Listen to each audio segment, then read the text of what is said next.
O Cavaleiro de Lumière, terceira parte, Um Coração Supliciado, capítulo 1, O Camponês Soldado. No trabalho pungente das necessárias investigações, meu pensamento e minha vontade detêm-se diante da pacata capital de Flandres Ocidental, refletida na ambiência etérica que examino. Bruges. Esforço-me e revejo nas suas ruas sonolentas e a passividade dos habitantes pouco amigos das fadigas, comodistas como seus canais dormentes e as torres pensativas dos velhos campanários. Eis que distingo um vulto conhecido. Henri Lumière, a cavalo, envergando seu modesto uniforme de cavaleiro, atônito como, em geral, sucede aos provincianos ao se verem pela primeira vez num ambiente estranho ao de sua aldeia. Entrava em Bruges por uma tarde de outono, acompanhado de Rômulo del Ambrosini e Arnaud Nimiez. Um mês depois daquela dramática noite em que vimos o velho padre Iton retirá-lo da taverna de mestre Félix para encaminhá-lo à própria residência. Nessa noite, ficara estabelecido entre os pais do jovem cavaleiro e os dois generosos amigos e conselheiros da família que, a bem do futuro do rapaz, deveria se retirar da aldeia para experimentar a vida dos grandes centros urbanos, pois seu estado moral requeria distrações propícias ao esquecimento do drama que vivia com o abandono da esposa, a quem devotadamente amava. Padre Rômulo possuía em Bruges um grande amigo desde os tempos de mocidade, quando, no Oriente, desempenharam papéis humanitários em missões especiais. Rômulo, como sacerdote, levando a palavra do amor e da fé aos sedentos de consolo e de justiça, e seu amigo como militar, levando a civilização entre indígenas necessitados de tudo, até mesmo dos princípios de higiene corporal. Esse grande amigo era francês de nascimento, espanhol de origem, era conde e chamava-se Olivier de Guzmán. Humanitário, amigo do próximo, culto, dedicado aos assuntos filosóficos religiosos, possuía vastos conhecimentos também sobre ciências ocultas. E em sua permanência na Índia, durante longos anos, ampliou tanto os mesmos conhecimentos a respeito que chegou a ser considerado sábio entre os amigos e correligionários. E sereno e ponderado, criterioso e serviçal, era também enérgico e valente, pacificador dos nativos e de soldados rebelados, catequista hábil que conseguia atrair para o cristianismo almas imaturas, tornando-as úteis a si mesmas e à sociedade em que viviam. Desde então, Rômulo e Olivier nunca se perderam de vista. Visitavam-se quando era possível, correspondiam-se em correios especiais quando necessário. Ora, Rômulo sabia que por aquela época Olivier estadiava em Flandres, onde servia ao governo com seu batalhão de mercenários disciplinados e valorosos. Escreveu ao amigo a respeito de Henri, depois de, com este e seus pais, conversar longamente. Olivier aqueceu em receber o moço camponês em sua milícia, mormente sabendo o valoroso nas armas. Autorizou o amigo a levar o pretendente a Bruges, pois dentro de breve partiria para a França, onde poria as ordens de Sua Majestade Luís XIV, o seu exército bem armado e adestrado. Pensavam todos, pois, em que, alistando-se no batalhão de cavaleiros, do qual o coronel Olivier de Guzmán era o comandante, o futuro de Henri não só estaria garantido, como também as viagens, tarefas e missões contribuiriam para a recuperação de sua tranquilidade e o reajustamento moral do desequilíbrio pela paixão advinda. Henri aquecera compreensivo. O ambiente da aldeia tornara-se-lhe odioso desde que Bertie o abandonara. Perdera o interesse pelo trabalho, tornara-se irascível e neurastênico, e incorrigível angústia alterara-lhe até mesmo o semblante dantes sereno, e a vergonha pela ofensa impune que sofrera, o opróbrio se sabendo apontado e ridicularizado pelos habitantes das aldeias em derredor da sua, somente eram amenizadas pelas libações do álcool que, dizia, o aturdia, fazendo-o esquecer dos fatos durante algumas horas, quando, embrutecido pela embriaguez, se atirava a qualquer canto para dormir. Em verdade, porém, Franz Schmidt, que se suicidara, odiando-o, agora se vingava da afronta recebida 3 anos antes e encostara-se a ele, obsediando-o, desejoso de levá-lo ao extremo. Fazia 3 meses que Bertie e Luís haviam partido e nenhuma notícia chegara a Quinta-Numières do seu paradeiro. Naquela manhã em que vimos Henri desorientado e semilouco, procurando a esposa por todos os recantos da aldeia e suas imediações, Tom, aflito, se decidira a ajudá-lo. Tomara de um cavalo às pressas e, em galope desabrido, dirigiu-se ao castelo de Staninsburg, à procura de notícias. Soube então que Luís partira pela madrugada, precipitando a viagem que estaria assentada para o dia seguinte, e que o fizera acompanhado de um pajem muito suspeito, porque mal disfarçado em vestes masculinas, o qual dizia-se decidir a partir em companhia do jovem barão, a fim de tentar a vida em Paris, para onde o moço fidalgo resolvera seguir. Os criados do castelo, porém, afirmaram que esse pajem, outra pessoa, não era senão a própria Berthe de Somerville Numières, disfarçada, e que nada haviam dito a Henri nas primeiras horas, temendo violências imprevisíveis. Entre mentes, Marie descobrira um bilhete no próprio aposento do casal Numières, assim redigido. Volto para os meus, a quem sempre amei. Nunca me habituaria a viver entre aldeões. Perdoa, Henri, perdoa minha boa ama, perdoa, pai Arnaud.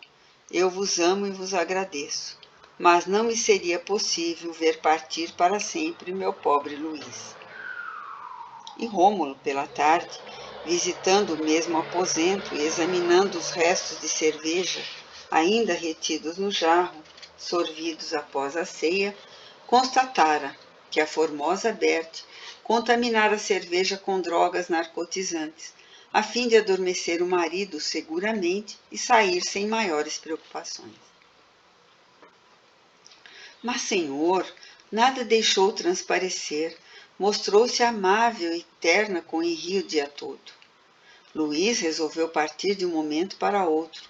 Como pôde a menina traiçoar-nos tanto? Lamentava Marie, banhada em lágrimas. Estariam então previamente combinados, pois bem vês, pobre mãe, que até bagagens de roupas e economias a infeliz Berthe não esqueceu de levar. O que, no entanto, todos ignoravam era que Berthe instara com o primo para aceitá-la em sua companhia, que ele relutara em praticar esse ato que seria uma infâmia, um crime sem perdão contra o seu colasso, e que fora ela, e não ele, que tudo planejara, e se apresentara a ele no castelo, disposta a segui-lo de qualquer forma, mesmo sozinha.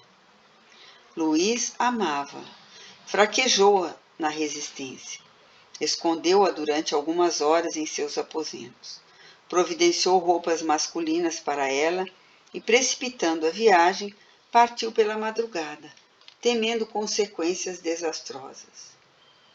Esse ato infame, porém, custaria a ambos longo tempo de dissabores e, como espíritos, nova existência de amarguras e decepções. Era pela manhã e o esquivo sol de outono alumiava negligentemente o cimo dos campanários, onde uma neblina muito clara e transparente tomava resplendor de diamantes aos raios alourados da luz que se estendia lentamente pelos espaços batidos pelos ventos que subiam dos canais.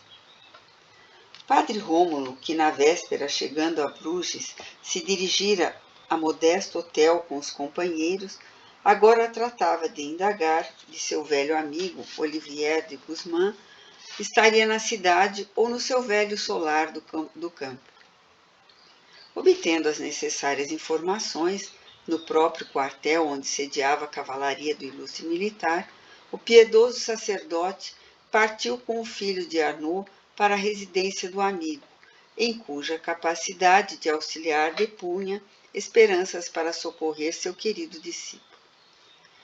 Dirigiam-se, pois, ambos para lá e com facilidade encontraram o Palácio Olivier, situado em rua central da velha e pacata capital flamenga.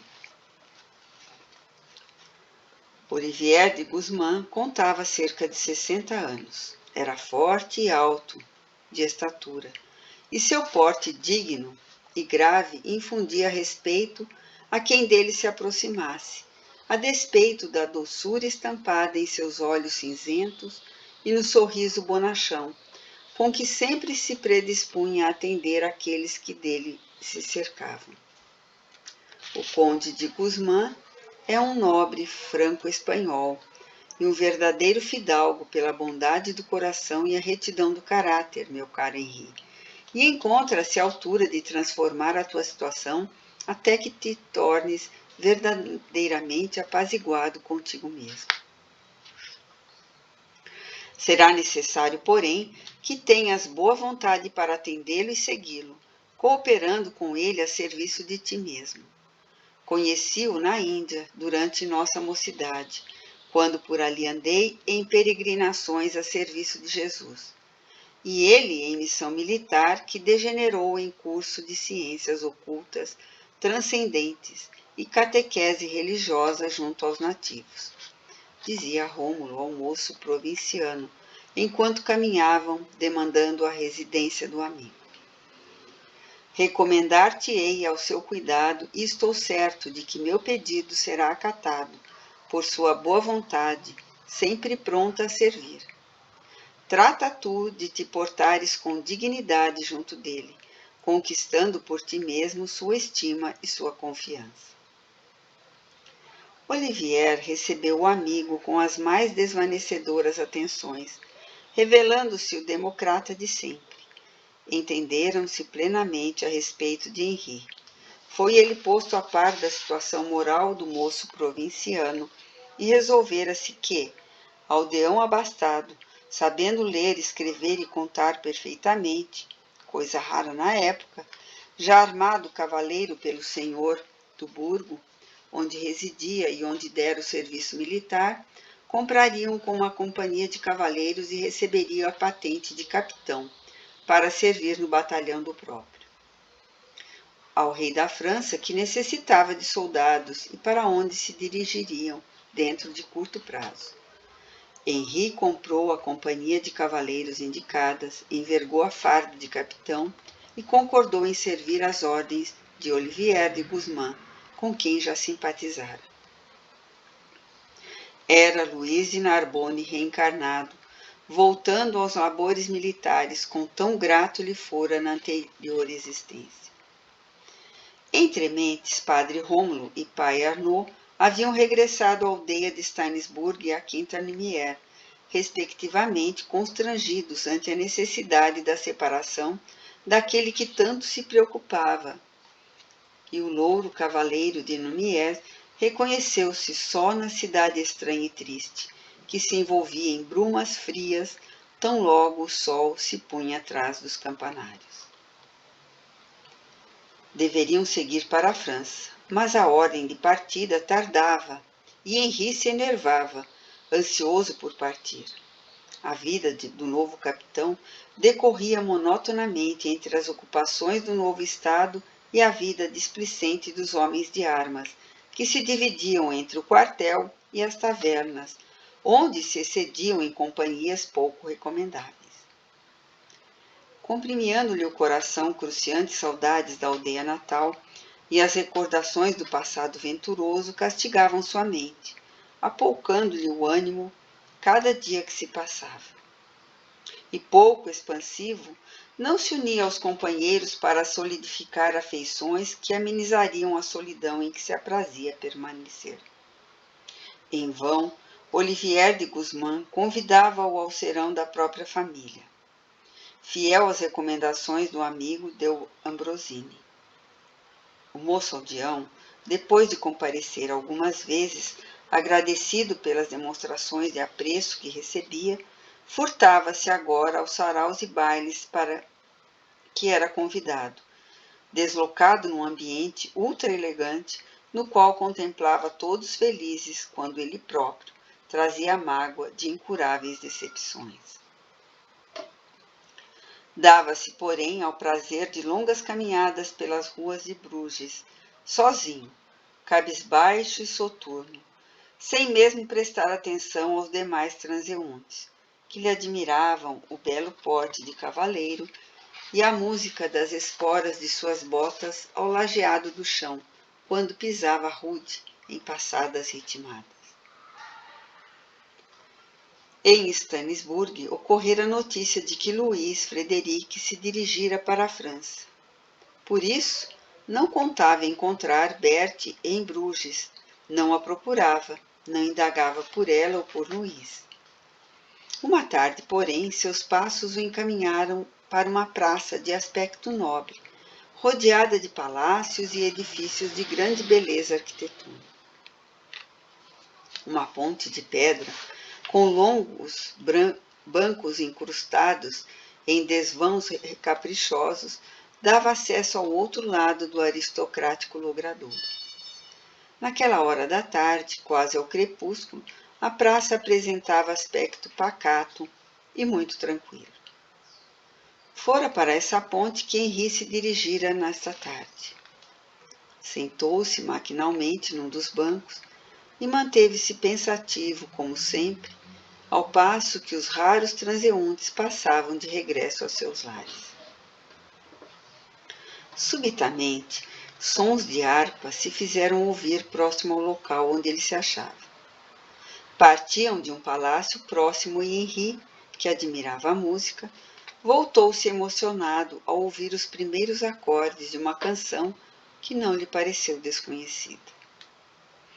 Uma voz suave de mulher elevou-se no ar e cantou.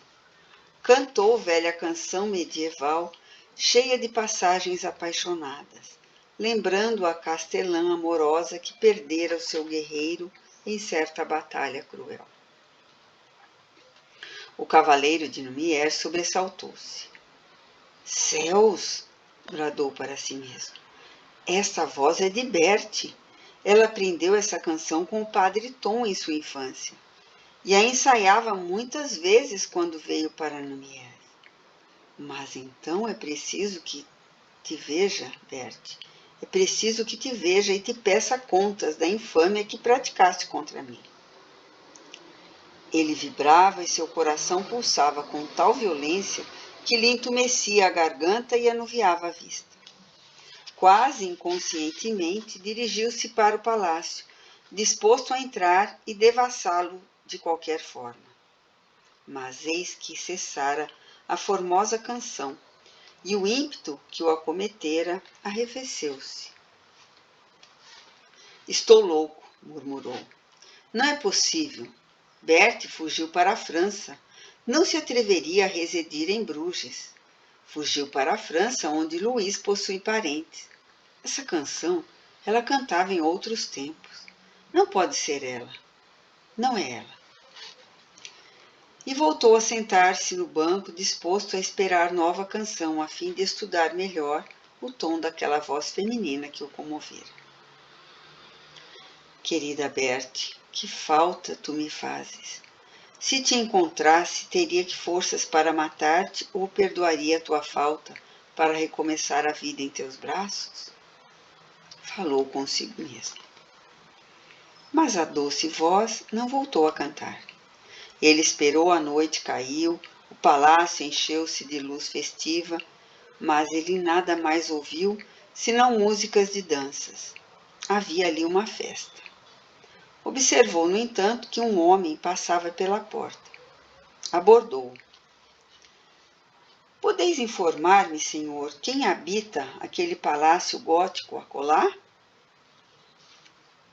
Era um oficial que perguntava, um cavaleiro fidalgo, certamente. O interpelado não titubeou e respondeu. Aquele palácio é a residência de inverno do intendente do senhor conde Pracontal, barão Luiz Frederico de Steinsburg. Há uma reunião hoje ali. Não vedes as carruagens dos convidados que chegam? Henri agradeceu e fugiu dali, as esporas ritmando sobre o lajeado das ruas, demandando o seu quartel. Ferdinando de Cors, conde de Pracontal, era o protetor de Luís, o seu colasso de Steinsburg. Sim, fora Berti que cantara, murmurava a mente em chamas a si mesmo enquanto caminhava.